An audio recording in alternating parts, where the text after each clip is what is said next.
आज स्टूडेंट्स हम अपने कंटिन्यू करते हैं। कल हम पढ़ रहे थे कलराश लॉ की एप्लीकेशन। एक एप्लीकेशन हमने स्टडी कर ली जिसमें हमने कहा कि एक वीक इलेक्ट्रोलाइट अगर हमारे पास हो तो उसकी इक्विवेलेंट या मोलर कंडक्टेंस इनफाइनाइट डिल्यूशन के ऊपर हम किस तरह से फाइंड आउट कर सकते हैं, वो हमने फाइंड आउट कर ली। अब हम दूसरी एप्लीकेशन देखते हैं, वो है degree of dissociation of the weak electron. सबसे पहले डिग्री ऑफ डिसोसिएशन को डिफाइन कर लें कि किस तरह से हमें ऑब्टेन होती है। अल्फा इज इक्वल टू कि किसी भी कंडक्टेंस डिल्यूशन के ऊपर कंडक्टेंस की जो वैल्यू होती है एक इलेक्ट्रोलाइट की, किसी भी डिल्यूशन के ऊपर जो कंडक्टेंस की वैल्यू होती है, अगर हम उसको जो है वो डिवाइड कर दें उसी इलेक्ट्रोलाइट की कंडक्टेंस की वैल्यू एट इनफाइनाइट डिल्यूशन से, तो हमारे पास अल्फ़ा की वैल्यू आ जाती है, यानी डिग्री ऑफ डिसोसिएशन हम निकाल सकते हैं। तो अल्फ़ा क्या है? Degree of dissociation. और लैम्डा वी क्या है? इक्विवेलेंट या molar conductance at infinite dilution. और लैम्डा नॉट है इक्विवेलेंट या molar conductance at infinite dilution. इसको हम फाइंड आउट कर सकते हैं। तो ये देखने के लिए हम एक जो है हमारे पास एक प्रॉब्लम है, उसको ज़रा देख लेते हैं कि किस तरह से हम इसको फाइंड आउट कर सकते हैं। ज़रा इसको देखें। At 18 degree centigrade the equivalent conductance at infinite dilution of blah blah blah blah is this। यानी 3 हमारे पास स्ट्रॉन्ग इलेक्ट्रोलाइट्स हैं और उनकी इक्विवेलेंट कंडक्टेंस की वैल्यू जो है वो ये है। ठीक हो गया।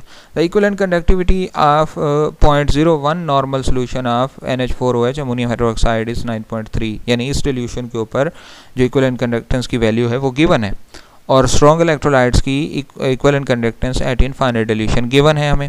What is the degree of dissociation? तो हमें degree of dissociation find out करना है। तो इसके लिए हम क्या करेंगे, हम ये देखेंगे। देखो क्या कहा है उसने, अमोनियम हाइड्रोक्साइड है, उसकी इक्विवेलेंट कंडक्टेंस है, उसको डिसोसिएट किया तो वो अमोनियम आयंस और हाइड्रोक्सिल आयन में कन्वर्ट हो गया। ये हमने इसको इक्वेशन 1 का नाम दे दिया कि ये हमारी डिफरेंट इक्वेशन होगी। हमने इसको जो हमारा गिवन डेटा है अमोनियम क्लोराइड है, जब हमने उसको आयनाइजेशन की, डिसोसिएशन की, तो वो अमोनियम आयंस और क्लोराइड में कन्वर्ट हो गया और उसकी जो वैल्यू थी इक्विवेलेंट कंडक्टेंस की वो हमें गिवन थी। ठीक है। इसी तरह से सोडियम हाइड्रोक्साइड है, उसको हमने डिसोसिएट करके लिख लिया और उसकी वैल्यू को यहाँ पे लिख दिया।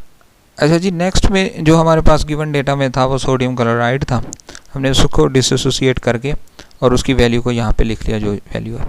अब आप देख सकते हैं कि आपको चाहिए क्या, आपको अमोनियम आयन चाहिए था और आपको हाइड्रोक्साइड चाहिए। तो इक्वेशन 1, 2 और 3 को हमने 1 और 2 को ऐड कर लिया और इक्वेशन 3 को हमने माइनस कर दिया। तो इस तरह से हमारे पास जो थी, यानी आप इसको ऐसे देखें, ये इस तरह से और करें कि हमारे पास इक्वेशन जो 1 थी उसमें हमारे पास हाइड्रोक्सिल आयन था। ठीक है। और इक्वेशन जो हमारे पास इक्वेशन जो हमारे पास 1 है उसमें हमारे पास अमोनियम आयन है और जो हमारे पास 2 है उसमें हाइड्रोक्सिल है। इसका मतलब डेफिनेटली ये हुआ कि हमें ये वाली 2 इक्वेशंस चाहिए। और जो हमारे पास 3 इक्वेशन है उसमें सोडियम और क्लोराइड आयन है, ये नहीं चाहिए। तो 1 और 2 को हमने ऐड कर लिया, 3 को इससे जो था वो सब्सट्रैक्ट कर लिया, तो हमारे पास वैल्यू आ गई 238.3। ये हमारे पास जो थी equivalent conductance at infinite dilution की वैल्यू आ गई।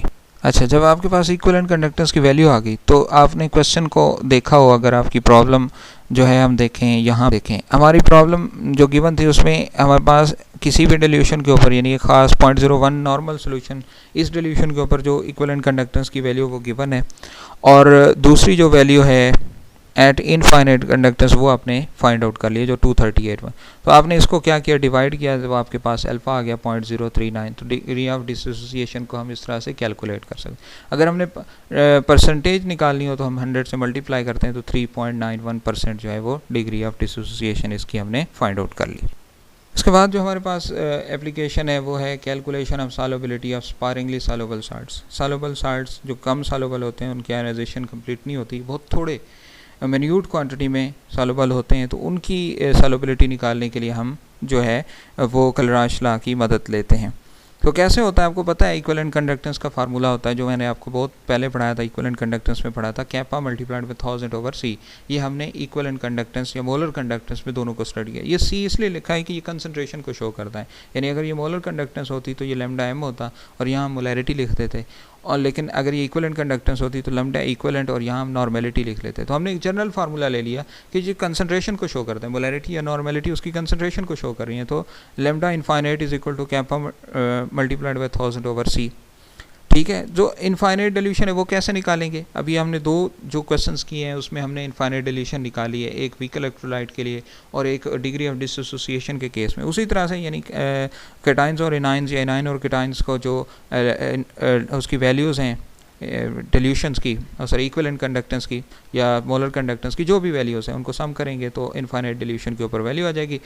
ये निकल आएगी तो आप क्या करेंगे, आपको स्पेसिफिक कंडक्टेंस की वैल्यू फाइंड होकर मालूम होगी तो C is equal to kappa multiplied by 1000 over lambda infinite dilution, इससे डिवाइड कर देंगे तो आपके पास कैलकुलेशन आ जाएगी, सॉल्युबिलिटी आ जाएगी एस्पायरिंगली सॉल्युबल साल्ट्स की। ठीक है।